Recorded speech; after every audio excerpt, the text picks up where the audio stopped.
سب نے مفسرین نے اپنی اپنی بات لکھی۔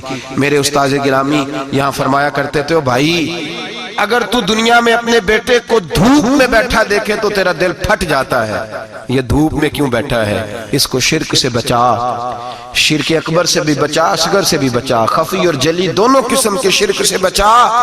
دنیا میں تیرا بیٹا دھوپ میں ہو تجھ سے برداشت نہیں ہوتا، بتا اگر تیرا بیٹا جہنم میں گیا تو تجھے کیسے برداشت ہوگا؟ آگ میں جلتا ہوا تجھے، اسے اللہ سے جوڑ دے، اسے رسول اللہ صلی اللہ علیہ وسلم کا غلام بنا دے۔ میرے نبی کریم سید عالم صلی اللہ علیہ وسلم نے فرمایا جب تیرا بیٹا 7 سال کا ہو جائے تو اسے مسجد لے کے جا، 3 سال تک لے کے جا مسجد، 10 سال کا نماز نہ پڑھے تو سزا دے، 3 سال تک خود اپنے ہاتھوں سے ٹریننگ دے، اسے مسجد لے جا، آداب مسجد بتا، اسے نماز سکھا، تو خود لے کر کے جا، بھیجنے کا نہیں کہا۔ فرمایا جب بچہ 7 سال کا ہو جائے تو اسے مسجد، بڑی محنت کرتے ہیں ہم بیٹے کو بنگلہ دینے کے لیے، بینک بیلنس دینے کے لیے، دن رات ایک کر دیتے ہیں، خدارا سے نمازی بنانے کی بھی محنت کرو۔ حضرت بابا فرید الدین گنج شکر رحمت اللہ تعالیٰ علیہ کی اماں کہتی ہیں جب میرا بیٹا پیدا ہونے والا تھا تو میں رب کی بارگاہ میں دعا کرتی تھی، اللہ اگر تو مجھے بیٹا دے تو اس طرح کا دینا بیٹا میرا ہو پر بندہ تیرا ہو، اے اللہ اگر بیٹا دینا تو اس طرح کا دینا، میرے اللہ اس طرح کی مجھے اولاد دینا کہ دودھ وہ میری چھاتی سے پیے پر شکر تیرا ادا کرے، اے اللہ اگر بیٹا دینا تو اس طرح کا دینا کہ قوت روٹی روزی وہ زمین پہ کھائے لیکن اسی زمین پر وہ تیرے دین کا سپاہی بھی بنے، وہ مجاہد فی سبیل اللہ بھی بنے۔ حضرت بابا صاحب کہتے ہیں مجھے شکر پسند تھی، اماں بڑے جتن کرتی ہے بیٹے کے لیے، بڑا کچھ کرتی ہے، تو بیٹے روٹی ٹائم پہ کھانا فلاں کا، کہتے ہیں مجھے شکر پسند تھی۔ میری اماں سردیوں کے ٹھنڈے موسم میں اٹھ کے میرے لیے پانی بھی گرم کرتی، مصلی بھی بچھاتی اور پھر ایک پڑیا شکر کی بنا کے میرے مصلی کے نیچے بھی رکھتی، کہتی بیٹا نماز پڑھے تو اللہ شکر دیتا ہے۔ آپ فرماتے ہیں میں روز نماز کی 5 نمازوں کے وقت مصلی اٹھاتا تو پڑیا شکر کی ملتی، سکول اور مدرسے کے میں اپنے کلاس فیلوں کو بھی کہتا نماز پڑھو بڑی پیاری شکر ملتی ہے، کہتے ہیں میں روز شکر کھاتا۔ ایک سویرے فجر کی نماز میں اماں نے وضو تو کرایا، مصلی بھی بچھایا، پر دیہات کی وہ سادی بی بی جس کا سارا کام بھی خلوص پہ مبنی تھا، جو آکسفورڈ سے پڑھی ہوئی تو نہیں تھی لیکن آداب ممتا اسے سارے آتے تھے، جو کسی یونیورسٹی کی سند یافتہ تو نہیں تھی لیکن بیٹے کے ساتھ کس طرح کا رویہ اختیار کرنا ہے یہ سارا اسے پتا تھا۔ کہتے ہیں سادی اماں نے سارے کام کیے لیکن شکر رکھنا بھول گئی۔ بابا صاحب کہتے ہیں میں نماز پڑھنے لگا تو ماں نے یہ بھی بتایا تھا کہ نمازی کے آگے سے نہیں گزرتے، نمازی کے آگے نہیں ہوتے۔ اب اماں کہتی ہے میں مجبور ہوں، درس بھی میں نے دیا ہے، بھول گئی ہوں، اب شکر رکھنے جاؤں گی تو پردہ کھل جائے گا۔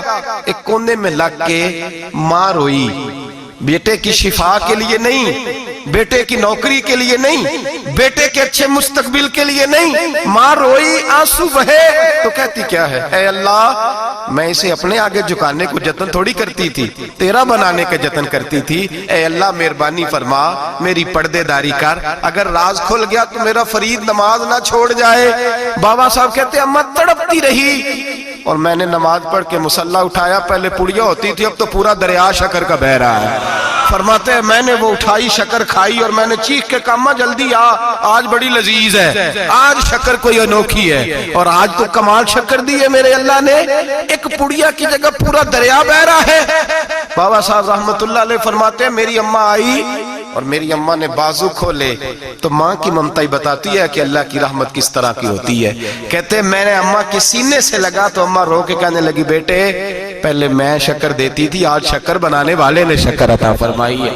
ساری زندگی پیشانی سے سجدے کا نور نہیں گیا، ساری زندگی وہ لذت عبادت نہیں گئی، اس لیے کہ استاد نے ڈنڈے سے نمازی نہیں بنایا تھا، اس لیے کہ پیر صاحب نے یہ کہہ کہ نمازی نہیں بنایا تھا کہ نماز پڑھو گے تو روٹی میں برکت ہو جائے گی، اس لیے کہ علامہ صاحب کا وہ بات سن کے ہم نمازی نہیں بنے تھے کہ جس نماز میں بتایا جاتا ہے کہ بیماریاں ختم ہو جائیں گی نماز پڑھنے سے، اماں نے رب سے جوڑنے کے لیے نمازی بنایا تھا۔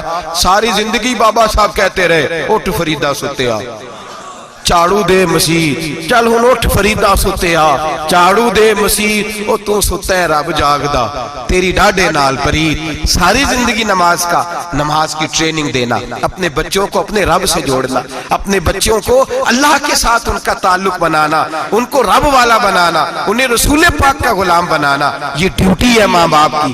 एक बहुत बड़े मुहद्दिस हैं, इतने बड़े मुहद्दिस हैं कि मेरे नबी करीम की मस्जिद नबवी में वो हदीस के उस्ताद रहे। हजरत रबिया बिन अब्दुर रहमान नबी पाक की मस्जिद नबवी में हदीस के उस्ताद हुए, और हजरत हसन बसरी जो जनाब अली के शागिर्द हैं वो भी हजरत रबिया के शागिर्द हुए। हजरत इमाम मालिक जो 70 साल तक मदीना और मक्का में हदीस पढ़ाते रहे वो भी हजरत रबिया के शागिर्द हैं। इनके वालिद का नाम था अब्दुर रहमान फरोग। तारीख बगदाद में लिखा है कि बनु उमैया के दौर में ताबीन के जमाने में जनाब अब्दुर रहमान बिन फरोग घर से चले गए। एक रवायत है बच्चा छोटा था, एक रवायत है बच्चा अभी माँ के पेट में था, जिहाद करने चले गए। उस दौर में ये जिहाद होता था कि एक इलाका फतह किया तो मुसलमान अगले इलाके में चले गए, अगला फतह किया तो अगले इलाके, एक के बाद दूसरे लोग पलट के नहीं आते थे। हजरत अब्दुर रहमान गए, 30,000 दिनार बीवी को दे गए, कहने लगे संभाल के रखना, और जिहाद करने निकले तो 27 साल तक घर ही नहीं आए, और 27 साल के बाद आए तो हजरत रबिया मुहद्दिस बन चुके हैं, मस्जिद नबी में हदीस के उस्ताद हैं, बेटा बहुत बड़ा शेख बन गया है। वापस आए, हाथ में नेजा है, काली दाढ़ी थी सारी सफेद हो गई, वजूद बड़ा तगड़ा था, कमजोरी आ गई। आए, नेजा पकड़ा हुआ है, घोड़े पे बैठे हैं, मदीना मुनव्वरा में घर है, दरवाजे पे दस्तक दी।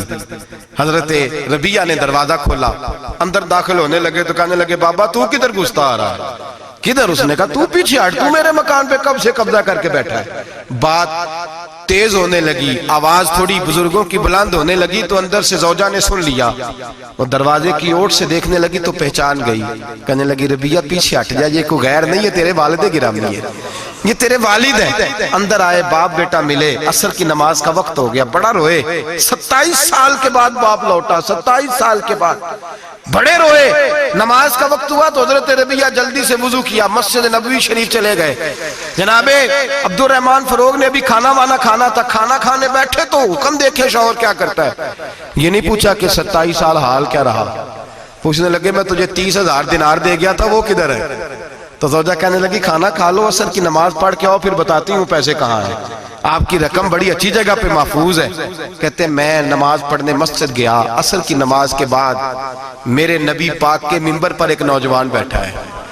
घर में तो उनका अंदाज टोपी पहनने का था ना, सादे आम लिबास में, मस्जिद नबी में जुब्बा पहना है, सर पे इमामा है, खूबसूरत लबो लहजे में रसूलुल्लाह के मिंबर पर बैठकर, नबी पाक के मिंबर पर बैठकर, पता नहीं आपको इस बात की लज्जत नसीब हो रही है कि नहीं, आम जगह नहीं, नबी पाक के हुजूर के मिंबर पर बैठकर नबी पाक की हदीसें सुना रहे हैं, इतना बड़ा मुकद्दर। कहते हजरत इमाम मालिक जैसे लोग, ख्वाजा हसन बसरी जैसे लोग कागज कलम लेके हदीसों की समाअत कर रहे हैं, उनसे दर्स ले रहे। जनाबे अब्दुर रहमान कहते हैं मेरी नजर उठी, कुछ बूढ़ा हो गया था, कुछ उस वक्त वो टोपी में सादे लिबास में थे, पहचान ना पाया।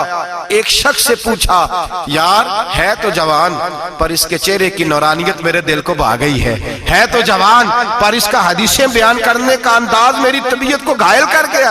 ये कौन है जो नबी पाक की मस्जिद में बैठ के हदीसें बयान कर रहा है? तो कहते इमाम मालिक कहने लगे बाबा जी चुप कर जाओ, हमारे उस्ताद के बारे में ऊंचे लबो लहजे में बात ना करना, देखते नहीं कितने कितने लोग बैठे हुए खामोशी से। तो मैंने कहा मुझे भी तो बता दो ना है कौन?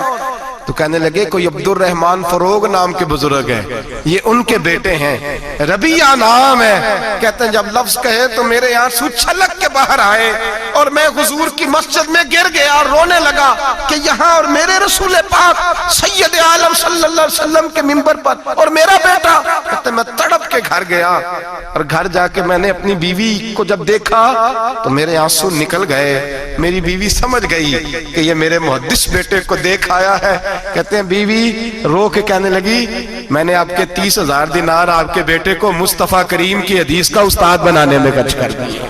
मैंने वो 30,000 दिनार खर्च कर दिए, 30,000 दिनार आपका बेटा मैंने। तो कहते हैं मैं अपनी बीवी की तरफ देखने लगा, मैंने कहा कुर्बान जाऊं, मैं अगर अल्लाह के दीन के रास्ते में था तूने मेरे साथ नेकी की है, मेरा बेटा भी दीन के रास्ते पे लगा दिया। मेरे भाई अल्लाह से जोड़ा, अल्लाह से जोड़ा उन लोगों ने अपनी औलादों को।